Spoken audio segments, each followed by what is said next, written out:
everyone, welcome back to Sunny Life Channel. Thank you so much guys for tuning in. I'm here to update you of what is going to happen on the Queen from the 11th to the 15th of January 2021 on Monday. A ghost from the past sent Norma and Brutus aspiring.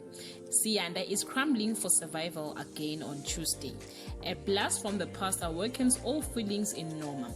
Siyanda does not know what to do with a lucrative find on Wednesday. Norma struggles with the feelings Charles brings back up to for her. Siyanda makes a drastic move she might come to regret on Thursday. Brutus and Charles have a confrontation that turns very ugly.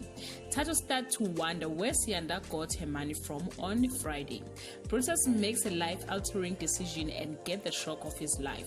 Siyanda's reckless behavior cost someone a life. Guys, this is all I have for today. You can leave your comment below and share your opinion. Bye.